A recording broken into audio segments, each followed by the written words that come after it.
Jeans पहनने पर thighs आपस में रब करती हैं, वॉकिंग और एक्सरसाइज में डिस्कम्फर्ट होता है।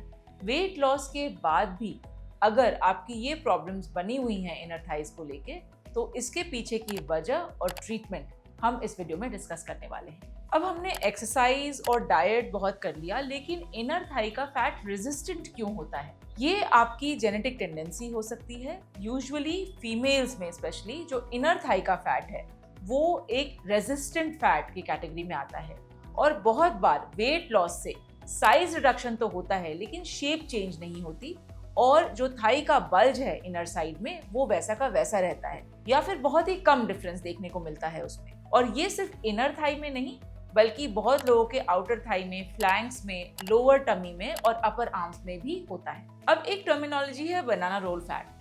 अब ये बनाना रोल फैट जो है वो आपके ग्लूटियल एरिया, मतलब जो बट का एरिया है, उसके नीचे होता है, और ये एक अलग से लेयर है फैट की जो कि डिपॉजिट हो जाती है बहुत लोगों में। इसको हम लाइपोसक्शन के जरिए ट्रीट कर सकते हैं, लेकिन ये कॉम्प्लेक्स ट्रीटमेंट है क्योंकि इसमें हम कुछ हद तक फैट ग्राफ्टिंग भी करते हैं ताकि शेप प्रॉपर्ली इंप्रूव हो जाए। अब वो कौन से लोग हैं जिनके लिए थाई लाइपोसक्शन एक आइडियल ट्रीटमेंट है?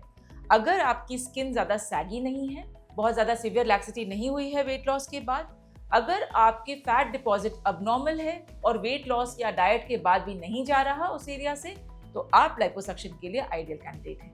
अब क्या अगर आप सिर्फ थाई का ट्रीटमेंट करवाना चाह रहे हैं तो पॉसिबल है ये चीज, या फिर पूरी बॉडी का फैट हमें असेस करना होगा? ऐसा नहीं है, बिल्कुल आप करवा सकते हैं। थाई का फैट अगर आपको कम करवाना है तो आप बाकी बॉडी से फैट नहीं कम करवा के सिर्फ थाई का फैट रिड्यूस करवा सकते हैं। बहुत कॉमन प्रॉब्लम है ये। Lower body fat, lower heaviness, ये बहुत ही कॉमन प्रॉब्लम है जो कि लाइपोसक्शन के जरिए कंप्लीटली ट्रीटेबल है। अब लाइपोसक्शन नॉर्मल कराना चाहिए या कुछ टेक्नोलॉजी का सहारा लें, वेजर कराएं, पावर असिस्टेड कराएं, लेजर कराएं, ये बहुत सारा कंफ्यूजन रहता है बहुत लोगों के दिमाग में। तो मैं आपको बताती हूँ, अगर आपकी स्किन क्वालिटी बहुत अच्छी है और फैट डिपॉजिट है तो नॉर्मल लाइपोसक्शन से भी काम चल जाएगा। लेकिन अगर आपके लैक्सिटी है या डिपॉजिट्स थोड़े ऊपर नीचे हैं जिसमें हमें स्किन टाइटनिंग की भी जरूरत पड़ेगी, तो definitely energy based devices better results देते हैं। In fact in most of the cases मैं पावर असिस्टेड लाइपोसक्शन यूज करती हूँ क्योंकि इससे जो फैट रिमूवल है वो ज़्यादा स्मूथ और कंप्लीट हो पाता है। तो आइए हम देखते हैं कि स्टेप बाय स्टेप सर्जरी कैसे होती है। सबसे फर्स्ट स्टेप सर्जरी में फोटोग्राफ्स हैं। इन फोटोग्राफ्स को मैं अपने स्क्रीन पे डिस्प्ले रखती हूँ ताकि मुझे पता चलता रहे कि शेप पे कैसा देना चाहती हूँ। उसके बाद आपको ओटी में लिया जाता है, आईवी सेडेशन का प्रोसेस होता है, फिर हम पेंटिंग और ड्रेपिंग और बॉडी की क्लीनिंग करते हैं। उसके बाद स्टेराइल ड्रेप्स लगते हैं, फिर इन्फिल्ट्रेशन का प्रोसेस होता है जो कि एक स्पेशल सोल्यूशन है जिससे कि आपका ब्लड लॉस कम हो और लाइपोसक्शन का प्रोसेस सेफली हो सके। इसके बाद में हम अगर कोई एनर्जी डिवाइसेस यूज़ करना चाहते हैं जैसे कि फैट मेल्टिंग के लिए वेजर या लेज़र, तो हम पहले वो यूज़ करते हैं और उसके बाद पावर असिस्टेड लाइपोसक्शन से मैं फैट निकालती हूँ। जब एक बार फैट निकल जाता है उसके बाद छोटी छोटी ड्रेसिंग्स लगती हैं, प्रेशर गारमेंट पहनाया जाता है और उसके बाद आप वापस से रिकवरी में शिफ्ट हो जाते हैं। मोस्टली अगले दिन मैं आपको डिस्चार्ज कर देती हूँ। तो ये है टोटल प्रोसेस थाई लाइपोसक्शन का। जनरली फॉलोअप का जो ड्यूरेशन है वो करीब 15 दिन से 1 महीने का रहता है, थोड़ा इंटेंसिव फॉलोअप, और आपको हम इस बीच में 3-4 बार बुलाते हैं ताकि हम आपके कंडीशन को असेस कर सकें। आरएफ टाइटनिंग भी हमारे पास मौजूद है जो कि हम पोस्ट सर्जरी भी कर सकते हैं, एंड लिम्फेटिक ड्रेनेज भी जहाँ रिक्वायर्ड है वहाँ पे हम करते हैं। ये प्रोसेस बहुत पेनफुल नहीं होता तो इससे डरने की ज़रूरत नहीं है, लेकिन हाँ, रिकवरी का टाइम आपके अपने पास होना चाहिए।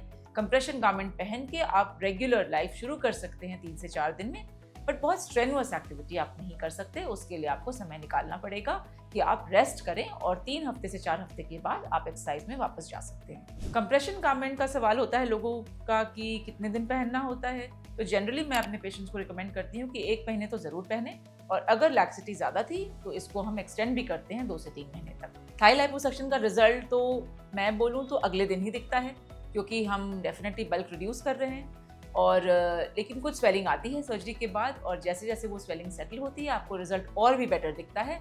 एंड जनरली 2 मंथ्स में आपकी 50% ऑफ द स्वेलिंग चली जाती है, शेप बहुत बेटर हो जाती है, सोरनेस भी कम हो जाती है।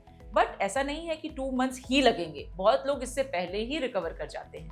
ऑफ कोर्स ये डिपेंड करता है बॉडी टू बॉडी और आपकी हीलिंग पे भी, but in general results are very gratifying और बहुत सक्सेसफुल प्रोसीजर है थाई लाइपोसक्शन। ये वीडियो थी थाई लिपोसक्शन की एंटायर जर्नी के बारे में, कौन है कैंडिडेट, किसको करवाना चाहिए और आप कैसे बेनिफिट कर सकते हैं। ये एक मिनिमली इन्वेजिव प्रोसीजर है लेकिन बेनिफिट्स इसके इमेंस हैं और मैं अपनी प्रैक्टिस में ये बहुत ही रेगुलरली करती हूँ।